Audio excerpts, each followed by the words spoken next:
imię Ojca i Syna i Ducha Świętego. Pan z wami. Boże, bądź dla mnie skalą schronienia, warownią, która ocala. Ty bowiem jesteś moją skalą i twierdzą. Kieruj mną i prowadź przez wzgląd na swoje święte imię. Niech będzie pochwalony Jezus Chrystus. Drodzy bracia i siostry, gromadzimy się na sprawowanie Eucharystii, mszy świętej, aby w ten sposób wypełnić wolę samego Jezusa Chrystusa, która była wyrażona w następujących słowach. To wszystko czyńcie na moją pamiątkę. Więc będziemy słuchać Słowa Bożego, które daje nam życie, będziemy także przyjmować komunię świętą, która karmi nasze dusze ku osiągnięciu zbawienia. Niech to wszystko przyczyni się do naszej świętości, do naszego dobrego postępowania, do wiernego wypełnienia Bożej woli w naszym życiu. Podczas obecnej mszy świętej pragniemy modlić się w intencji całej naszej parafii, wszystkich nas tutaj obecnych, za nasze rodziny, abyśmy byli Bogiem silni na co dzień.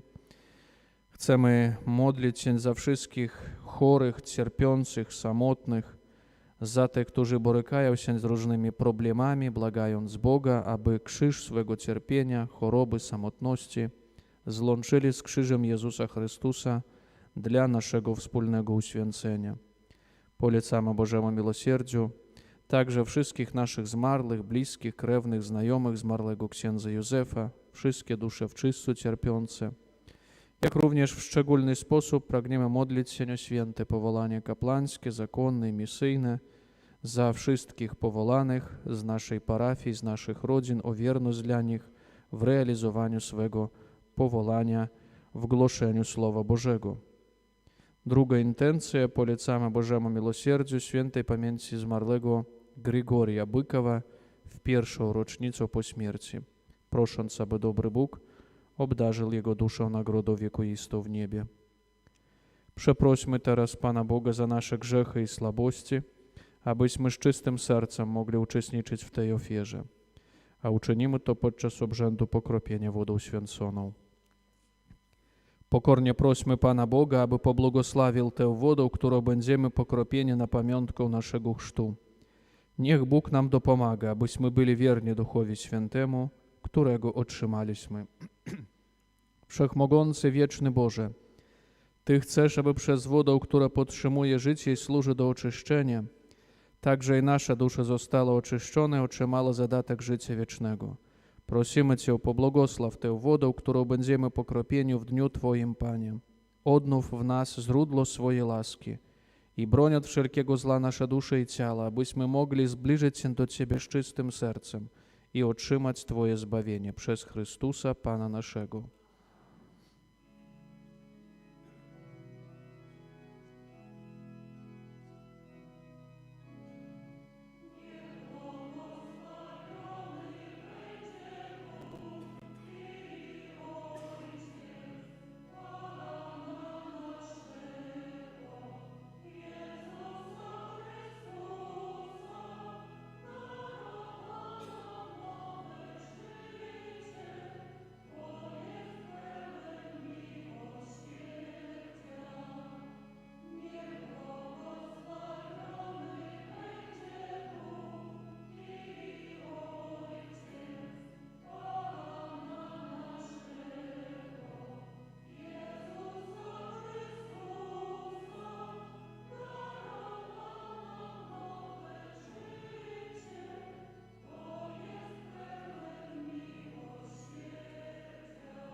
Niech Bóg Wszechmogący oczyści nas z grzechów i sprawi, abyśmy przez odprawienie tej eucharystycznej ofiary stali się godnymi udziału w uczcie niebieskiej.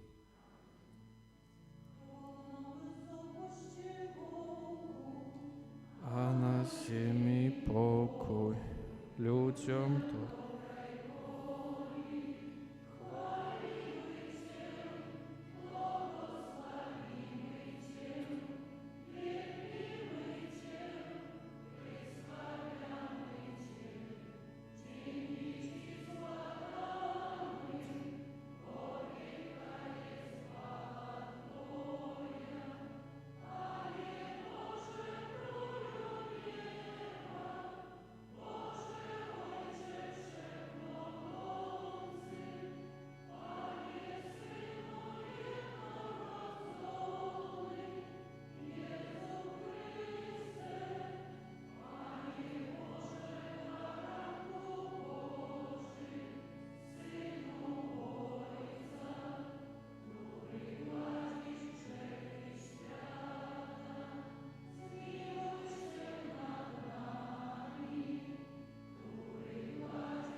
Módlmy się, Boże, Ty chcesz przebywać w sercach prawych i szczerych.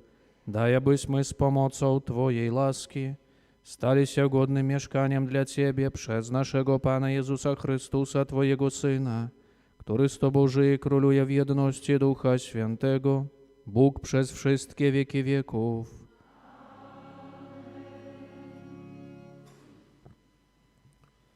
Czytanie z Księgi Seresedesa.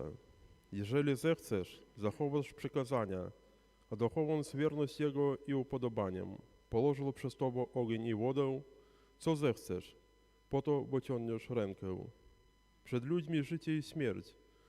Co Ci się podoba, to będzie Ci dane, ponieważ wielka jest mądrość Pana, potężna jest władzą i widzi wszystko. Oczy Jego patrzą na bojących się Go, On sam poznaje każdy czyn człowieka. Nikomu nie przekazał być bezdomnym i nikomu nie zezwoli grzeszyć. Oto Słowo Boże.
Czytanie z pierwszego listu świętego Pawła Apostoła do Koryntian. Bracia, głosimy mądrość między doskonałymi, ale nie mądrość tego świata, ani władców tego świata.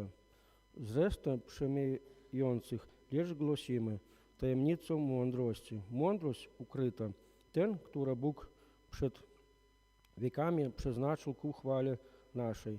Ten, który nie pojął żaden z władców tego świata.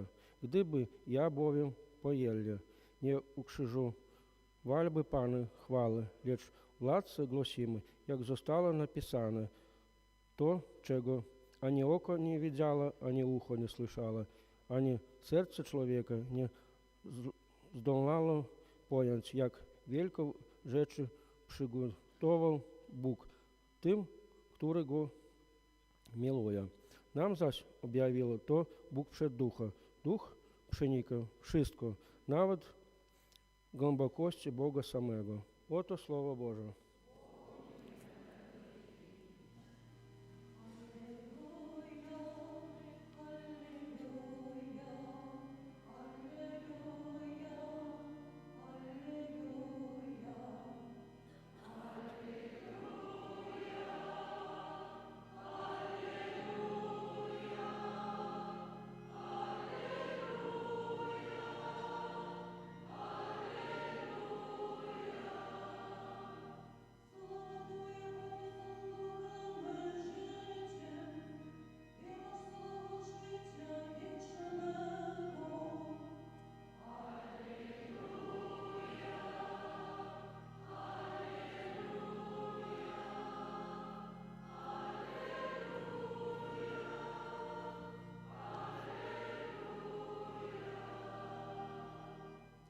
Pan z wami.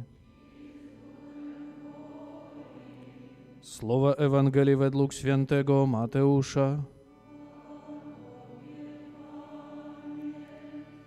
Jezus powiedział do swoich uczniów: nie sądźcie, że przyszedłem znieść prawo albo proroków. Nie przyszedłem znieść, ale wypełnić. Zaprawdę bowiem powiadam wam, dopóki niebo i ziemia nie przeminą, ani jedna jota, ani jedna kreska nie zmieni się w prawie, aż się wszystko spełni. Ktokolwiek więc zniósłby jedno z tych przykazań, choćby najmniejszych, i uczyłby tak ludzi, ten będzie najmniejszy w Królestwie Niebieskim. A kto je wypełni i uczy wypełniać, ten będzie wielki w Królestwie Niebieskim. Bo powiadam wam, jeśli wasza sprawiedliwość nie będzie większa niż uczonych w Pismie i faryzeuszów, nie wejdziecie do Królestwa Bożego. Słyszeliście, że powiedziano przodkom: nie zabij, a kto by się dopuścił zabójstwa, podlega sądowi. A ja wam powiadam, każdy, kto się gniewa na swego brata, podlega sądowi. A kto by rzekł swemu bratu raka, podlega Wysokiej Radzie. A kto by mu rzekł bezbożniku, podlega karze piekla ognistego.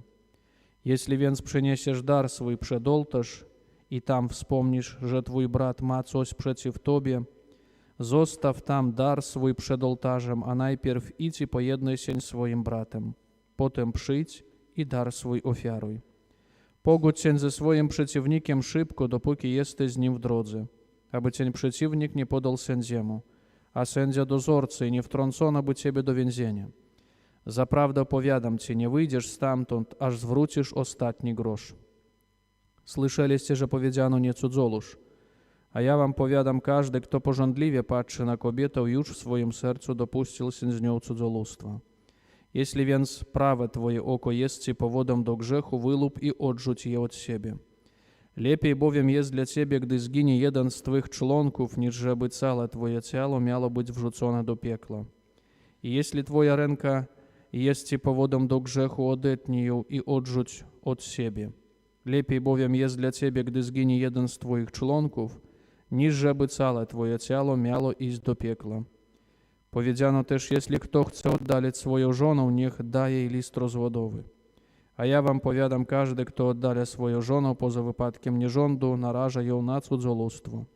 A kto by oddalono wziął za żonę, dopuszcza się cudzolóstwa.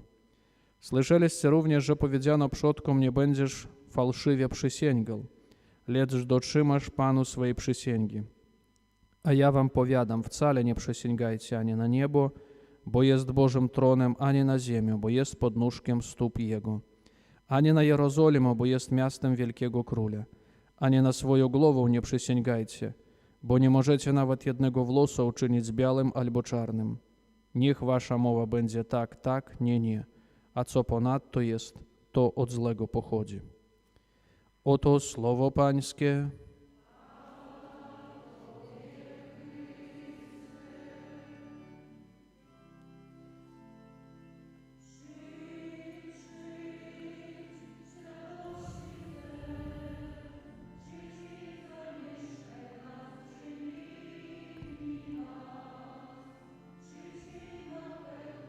Czojem swoich łask, przyjdź Duchu Święty, przyjdź,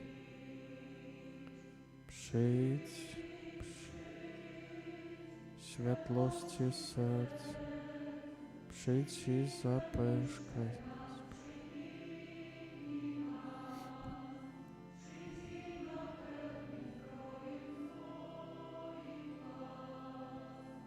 Przyjdź Duchu Święty.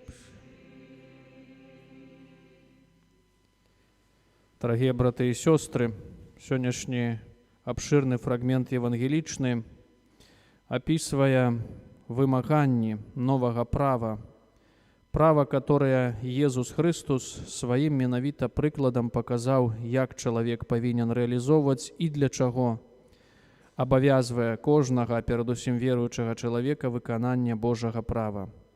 Адным з тых аргументаў супраць Езуса Хрыста было тое, як мы ведаем сяго святога Евангелія, которые адбываліся у гэтых дыскусіях паміж фарысеямі, учонымі ў праве і Езусам, тое, што Езус Христос не захоўвае тых наказаў, которые абавязвалі ў Старым Тэстаменце, што Езус Христос з'яўляецца тым бунтаром, который выступае супраць права, нішчыць гэтае права.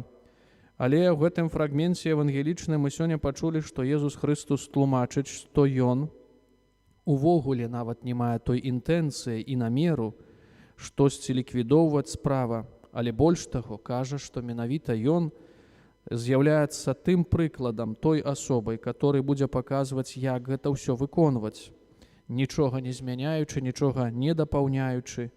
І, напэўна, кожны чалавек, асабліва фарысеі, таксама павінны былі бы паказаць гэта ўсё, не толькі ў словах, але ў канкрэтных дзеяннях, як гэта ўсё выконваць. І, браты і сёстры, каб пазбегнуць розных слабасцей у выкананні Божых наказаў ці іншых нормаў, которые нас абавязваюць, Езус Христос кажа кіравацца асноўнай вартасцю, которая ў жыцці вельмі часта, як мы бачым, пачынае бракаваць камусьці, але мы гэта цэнім і патрабуем ад іншага чалавека. Менавіта пан Езус патрабуе канкрэтыкі, быць канкрэтным чалавекам. У канцы святога Евангелія пан Езус кажа: няхай ваша мова будзе так альбо не. Мы добра ведаем, для чаго служыць канкрэтыка. Калі чалавек штосьці хоча, напрыклад, адрамантаваць, калі чалавек хоча вырашыць якуюсьці праблему складаную са сваім здароўем, то асноўным патрабаваннем ад таго, хто выконвае гэту працу, менавіта з'яўляецца канкрэтыка. Мы вельмі любім, калі канкрэтна дамоўлена, калі трэба гэта зрабіць, што павінен выканаць чалавек, на які тэрмін дагаварыцца. І калі гэта ўсё пераносіцца, калі чалавек не выконвае гэтыя абавязкі, абязанасці, которые вынікаюць з гэтага ўсяго, то мы зазвычай што кажам? Што гэты чалавек не канкрэтны. Больш таго, чалавек перастае з ім мець якіясьці справы, бо, напэўна, цяжка дамовіцца, бо, напэўна, цяжка штосьці атрымаць. Я планую, маю якіясьці планы, я хачу аблегчыць сваё жыццё, маю якуюсьці перспектыву ў сувязі з тым, што выконваецца. Аднак, калі забракне гэтай канкрэтыкі, ўсё гэта пачынае рушыцца. І менавіта тое самае, браты і сёстры, адбываецца, як мы пачулі і ў Божым праве. Калі чалавек пачынае ўваходзіць у кампраміс са злом, то тады распачынаецца тое, аб чым мы прыпомнілі, пачынае бракаваць гэтай канкрэтыкі. Чалавек кажа пану Богу: пане Боже, я разумею, што ў мяне ў жыцці ёсць грэх. Я разумею, што ты мне кажаш, і маё сумленне мне кажа, што я павінен з гэтага паправіцца. І я буду старацца. Але канкрэтна, калі гэта ўсё будзе адбывацца, я не магу адказаць. Бо ўзнікаюць розныя абставіны, бо вельмі часта чалавек пачынае казаць, што, напэўна, яшчэ якісьці час можа прайсці, бо я яшчэ з'яўляюся ў маладзейшым узросце, нічога страшнага, калі адбудзецца якаясьці слабасць, калі штосьці я не выканаю з Божага права. Альбо яшчэ найпростшая спакуса, калі чалавек пачынае сябе параўноўваць, сравніваць і казаць, што вось мой знаёмы, мае знаёмыя ўвогуле горшую сітуацыю маюць, больш тых грахоў маюць адносна Божага права і яксьці жывуць, а ў мяне нічога страшнага яшчэ не адбываецца. Гэта, браты і сёстры, менавіта гэтая спакуса, праз якую гэтай канкрэтыкі пачынае бракаваць. Чалавек і не адказвае і так, і не можа канкрэтна сфармулаваць праз свае чыны, праз свае дзеянні сваёй паставы. Браты і сёстры, мы таксама добра ведаем святога Евангелія, што пан Езус таксама у розных жыццёвых сітуацыях патрабуе, каб чалавек змог адказаць, напрыклад, так, калі я адразу павінен штосьці выканаць, напрыклад, прабачыць для іншага чалавека, альбо узяць тую пастанову, которая змінімалізуе якуюсьці дрэнную звычку, сказаць так, прылажыць да гэтага высілку і старацца паправіцца з гэтага. Альбо, браты і сёстры, калі чалавек бачыць перад сабой іншую слабасць, і ён павінен адказаць не, што я не буду гэтага чыніць. Гэта тыя моманты, у якіх і будзе спраўджвацца, ці я разумею Божае права, ці я разумею Божае Евангелие. Браты і сёстры, напэўна, калі мы зноў жа разважаем розныя фрагменты евангелічныя, менавіта гэтай паставы і забракла ў жыцці некаторых фарысеяў і вучоных у праве. І каб яксьці сваю паставу выбеліць, каб можа не паказаць сябе тым чалавекам слабым, фарысеі, як мы пачулі, вучоныя ў праве некаторыя, пачыналі акцэнтаваць грахі іншага чалавека. і нават дробныя слабасці акцэнтаваць як штосьці вялікае. Такі спосаб, напэўна, чалавек хацеў усправядлівіць сябе, адвесці ад сябе зрок, паказаць, а можа, нават у пэўнай ступені і самога сябе абмануць у тым, што я нібыта бы стараюся выконваць Божыя наказы. Аднак слабасць іннага чалавека можа дапамагае усправядлівіць мае грахі і занядбанні. Паважаныя браты і сёстры, Божае права, Божыя наказы – гэта той дар, который нам Бог дае, каб нашае жыццё было аблегчана. Але дар – гэта не азначае, што я магу яго прыняць і дзесьці адлажыць. Гэты дар таксама з'яўляецца вялікай адказнасцю, адпаведальнасцю. І гэтая адказнасць, браты і сёстры, тады будзе добра зрэалізована, тады будзе добра выканана, калі чалавек будзе праз канкрэтныя чыны, дзеянні, словы і думкі і пастановы старацца гэта ўсё рэалізоўваць.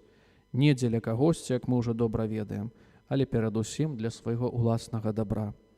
Няхай Дух Святы успамагае нас ва ўсім гэтым, каб мы чынна выконваючы Божыя наказы змаглі асягнуць вечную святасць. Мы ў нашай гродзенскай дыяцэзіі перажываем заканчэнне сіноду дыяцэзіяльнага і камісіі, которая з Божай прадбачлівасці пакліканая да таго, каб, напэўна, у спосаб больш яскравы паказаць, як выконваць тыя ці іншыя абавязкі, тыя ці іншыя наказы, которые нас абавязваюць, як людзей, належачых да гэтага лакальнага касцёла, таксама заахвочваюць нас да таго, каб мы гэта ўсё чынна выконвалі.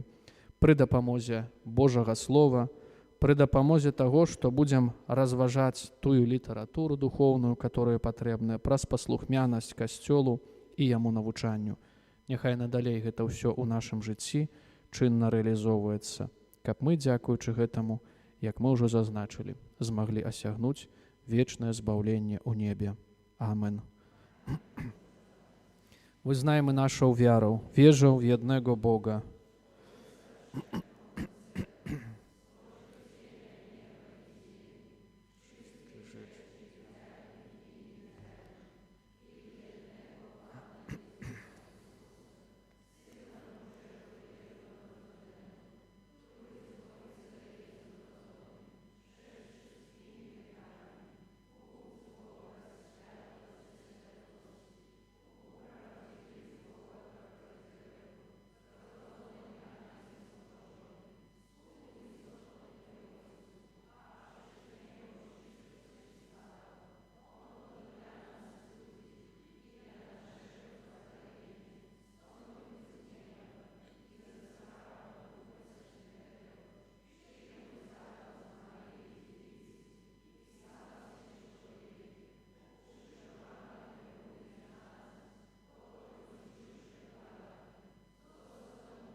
Przed Bogiem zawsze jesteśmy jako dzieci, które proszą potrzebne im łaski. Ponieważ nic bez Niego nie możemy uczynić, błagajmy Boga teraz z ufnością w naszych potrzebach.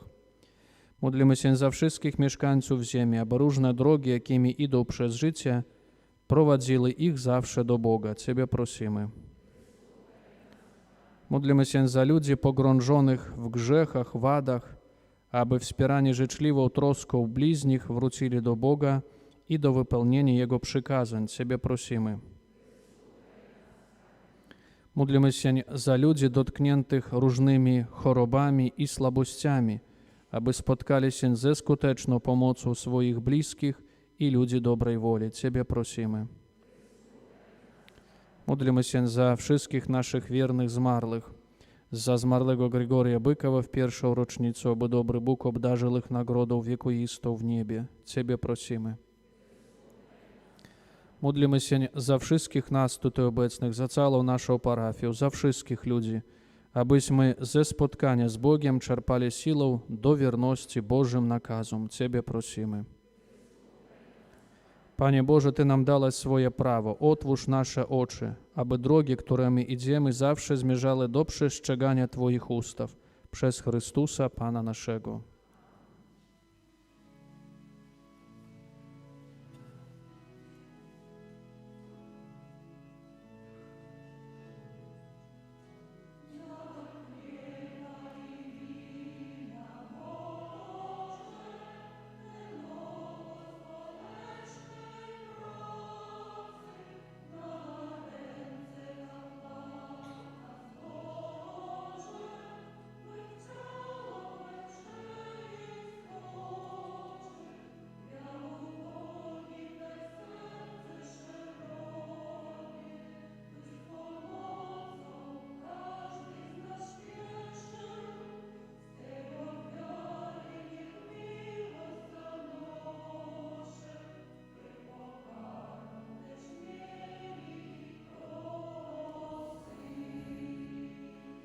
Módlcie się, aby moją i waszą ofiarę przyjął Bóg Ojciec Wszechmogący.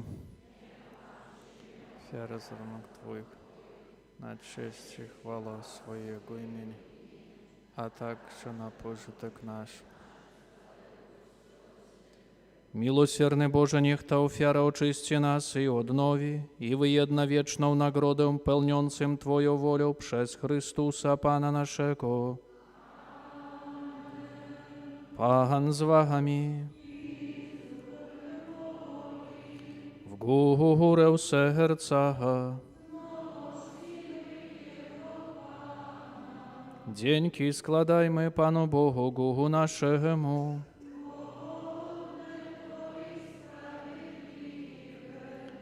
Za prawdę godne to i sprawiedliwe dla nas zbawienne, abyśmy Tobie składali dziękczynienie Ciebie wychwalali.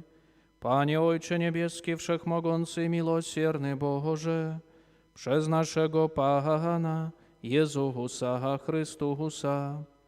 On bowiem, litując się nad grzesznymi ludźmi, narodził się z Maryi Dziewicy, przez swoją mękę na krzyżu wybawił nas od śmierci wiecznej, a z martwych wstając, dał nam wiekuiste życie. Dlatego z aniołami, archaniołami i z wszystkimi chórami niebios głosimy Twoją chwałę razem z nimi wołając. Święty, święty, Pan Bóg zastępów, pełne są niebiosa. Hosanna na wysokości, błogosławiony, który idzie w imię Pańskie.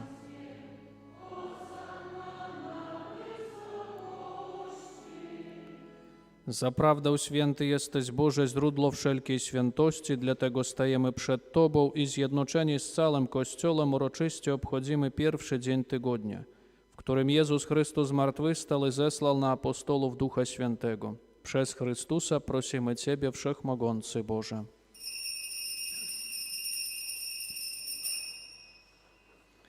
Uświęć te dary mocą Twojego Ducha, aby stały się dla nas ciałem i krwią naszego Pana Jezusa Chrystusa. On to, gdy dobrowolnie wydał się na mękę, wziął chleb i dzięki Tobie składając, łamał i rozdawał swoim uczniom, mówiąc: bierzcie i jedzcie z tego wszyscy, to jest bowiem ciało moje, które za was będzie wydane.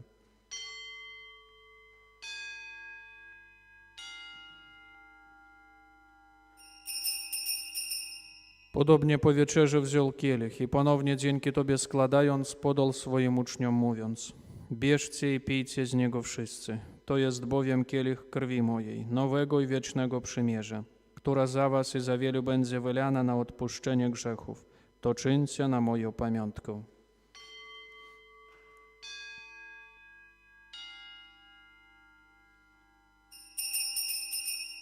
Oto wielka tajemnica wiary.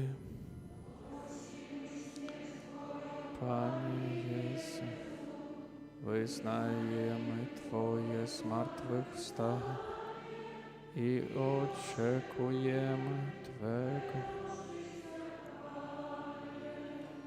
Wspominając śmierć i zmartwychwstanie Twojego Syna, ofiarujemy Tobie, Boże, chleb życia i kielich zbawienia. I dziękujemy, że nas wybrałaś, abyśmy stali przed Tobą i Tobie służyli.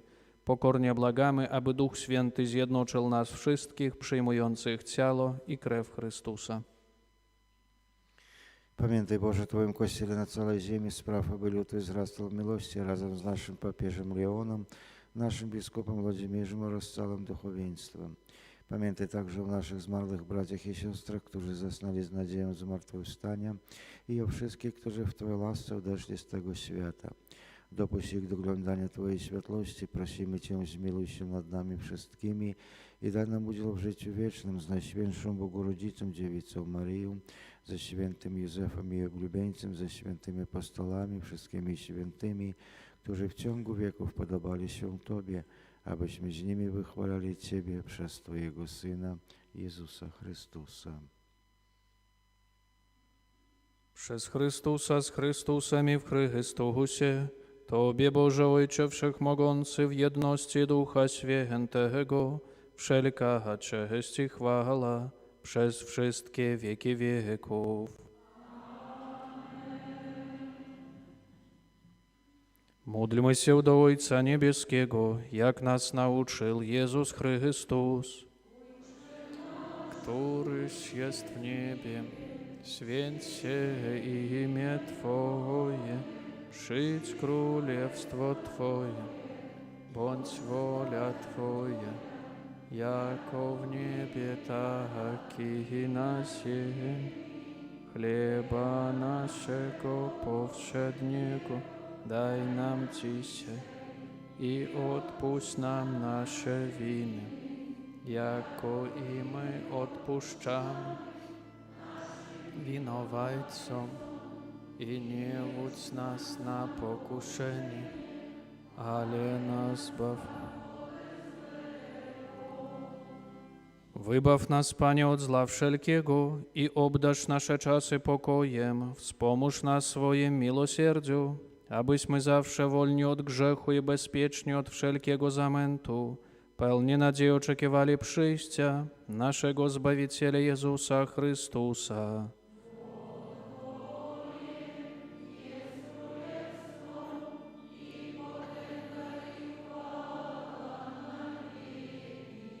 Panie Jezu Chryste, Ty powiedziałeś swoim apostolom, pokój wam zostawiam, pokój mój wam daję. Prosimy Cię, nie zważaj na grzechy nasze, lecz na wiarę swojego Kościoła. I zgodnie z Twoją wolą napełnij go pokojem i doprowadź do pełnej jedności, który żyjesz i królujesz na wieki wieków. Pokój pachański niech zawsze będzie z wami.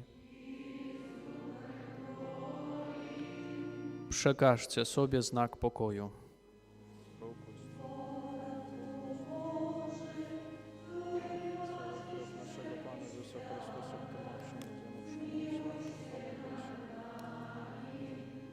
Panie Jezu Chryste, niech przyjęcie ciała.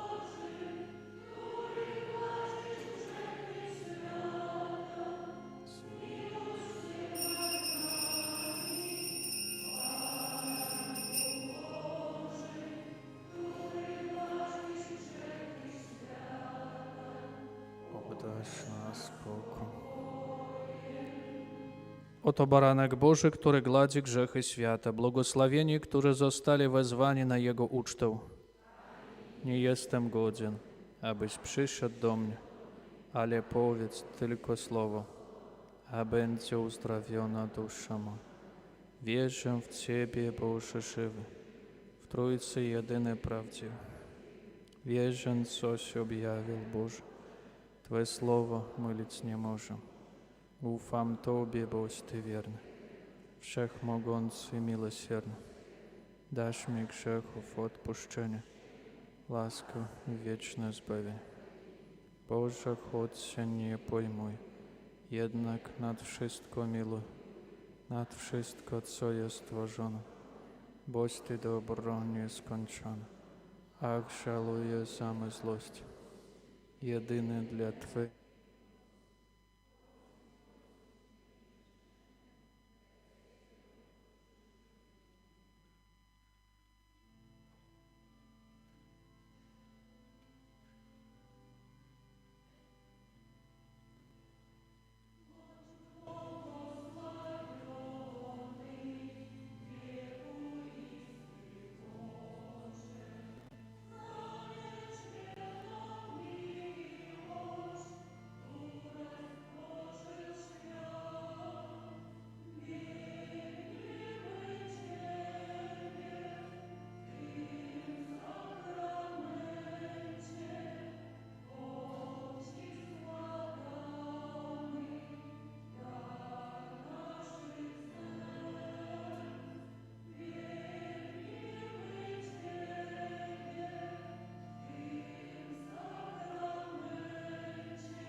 Módlmy posilenie na uczcie eucharystycznej prosimy Cię, Boże, spraw, abyśmy zawsze pragnęli tego chleba, który daje nam prawdziwe życie wieczne, przez Chrystusa Pana naszego. Парафіяльне оголошення. Дорогі брати і сестри, переживаем 6-ю звичайную нядзелю. І на гэтым тыдні ўжо ад 18-го ў сераду распачнем перажыванне Вялікага посту 2026 году. 18-го будем перажываць пачатак Вялікага посту традыцыйна папяльцовай серадой. І падчас святых імшаў адбудзецца благаслаўленне попела і пасыпанне попелам нашых головаў на знак пакуты. Гэта дзень сціслага посту, устрымання ад мясных страваў таксама і святыя імшы з абрадам пасыпання. У гэты дзень у сераду будуць адбывацца ў 9, у 11, у 17 і у 18:30. Сардэчна запрашаем да супольнай малітвы. І 22-го ў наступную нядзелю, першая нядзеля Вялікага посту. І таксама распачнем ад Вялікага посту традыцыйна перажывання набажэнстваў пасыйных, набажэнстваў Вялікага посту. Дрога крыжова для дарослых будзе адбывацца у бліжэйшую пятніцу у 8:30 з раніцы, 18:00. Для моладзі, для тых, хто не мае магчымасці ўдзельнічаць, напрыклад, у пятніцу, то таксама запрашаем у суботы. Дрога крыжова, крыжовы шлях будзе адбывацца пасля святой імшы у 19:15 вечарам. І гошкі жаля, песні жальбы адбываюцца кожную нядзелю Вялікага посту у 8:30 перад святой імшой і ў 12:30. Сардэчна заахвочваем да ўдзелу у набажэнствах пасыйных, таксама у перажыванні рэкалекцыі великапостных, перажыванні споведзі, каб урачыстасць з мёртвых паўстання Езуса Хрыста напэўна ў меру магчымасці прыняць з чыстым сэрцам і сумленнем. І традыцыйна падчас святых імшаў у пятніцы Вялікага посту ахвяры збіраюцца на кветкі на ўпрыгожванне да Божага гробу. Яшчэ, браты і сёстры, на гэтым тыдні 2 дні да Вялікага посту лагічна будзе адбывацца каляда душпастарскі, адведзены 16-го ў панядзелак уліцы Тухачеўскага, дом 81, і 17-го аўторак уліцы Тухачеўскага, дом 83. Бо, як мы ўжо разумеем, у Вялікім посце лагічна ўжо іншы характар літургіі ўсяго, па гэтаму каляда ў гэтым годзе скончана, і ў наступным годзе далей узновім традыцыйна перажывання душпастарскіх адведзенаў каляды. Дзякуем усім пры гэтай аказіі за каляду, за сумесную малітву, за ахвяры, за дары і ласкі, которые вы удзяляеце праз сваю паставу таксама. Это ўсё з'яўляецца для кожнага з нас вялікім дарам і ласкай, па гэтаму за гэта ўсё дзякуем Богу і вам, вашим сем'ям. Няхай добры Бог благаславіць на кожны дзень для вашых блізкіх. Пры выхадзе з касцёла можна ўзяць свежы нумар дэцызіяльнай газеты «Слова жыцця». Такія парафіяльныя аб'явы на гэты тыдзень. Усім вам сардэчна дзякуем за дар супольнай малітвы, за ахвяры, за дары, дапамогу, за уборку касцёла, таксама для груп жывога ружанца, для ўсіх заавансаваных ахвярадаўцаў. Жадаем усім вам добрага адпачынку, добрага тыдня працы таксама. Для міністрантаў службы алтара, для хору касцельнага таксама складаем сардэчна богзаплаць. Цяпер будзе выстаўленне найсвяцейшага сакраменту. Памолімся літаніяй да найсвяцейшай крові Езуса Хрыста аб абароне ад усяго злога для нас, для нашых блізкіх, аб верным выкананні Божых наказаў. І Пан Езус нас благаславіць, каб гэты час перажываць для уласнай святасці і для нашага супольнага пажытку.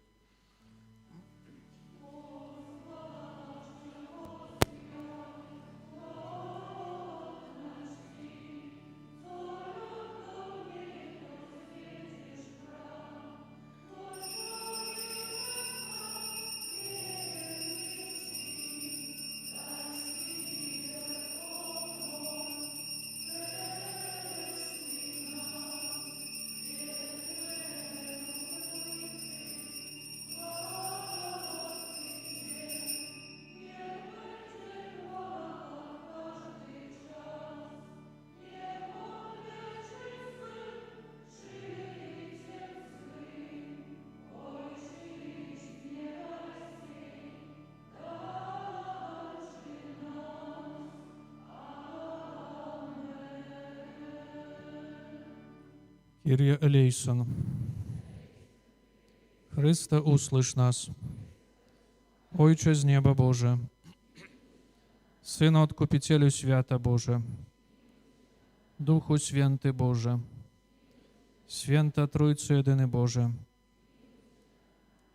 krwi Chrystusa, jednorodzonego Syna Ojca Przedwiecznego, krwi Chrystusa, wcielonego Słowa Bożego, krwi Chrystusa, nowego i wiecznego przymierza, krwi Chrystusa, przekonaniu w Ogrójcu spływające na ziemię, krwi Chrystusa, tryskająca przy biczowaniu, krwi Chrystusa, brącząca spod cierniowej korony, krwi Chrystusa, przelana na krzyżu, krwi Chrystusa, zapłatą naszego zbawienia, krwi Chrystusa, bez której nie ma przebaczenia, krwi Chrystusa, która w Eucharystii poisz i oczyszczasz nasze dusze, krwi Chrystusa, zdroju miłosierdzia, krwi Chrystusa, zwyciężająca złe duchy, krwi Chrystusa, męstwo męczenników, krwi Chrystusa, mocy wyznawców, krwi Chrystusa, rodząca dziewice,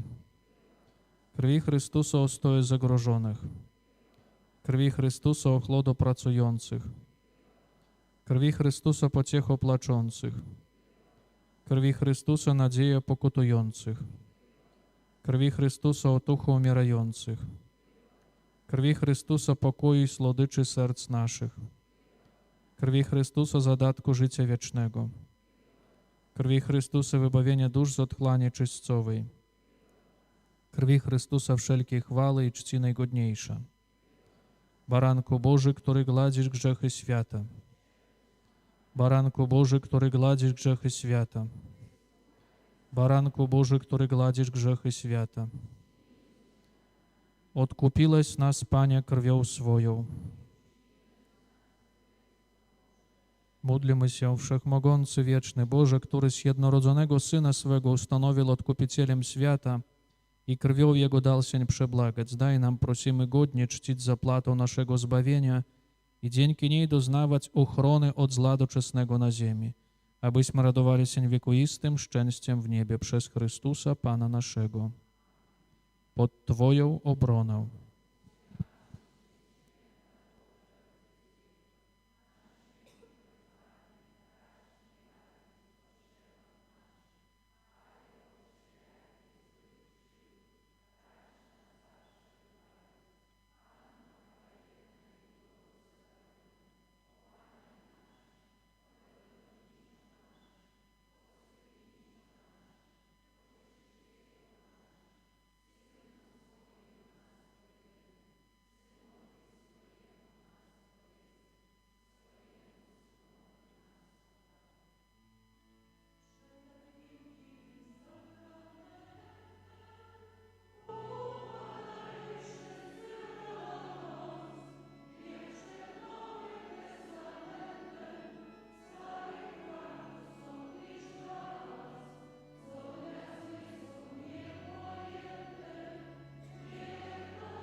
Módlmy się, Boże, Ty w Najświętszym Sakramencie zostawiłeś nam pamiątkę swej męki. Daj nam tak uczciwie otaczać święte tajemnice ciała i krwi Twojej, abyśmy nieustannie doznawali owoców odkupienia, który żyjesz i królujesz na wieki wieków.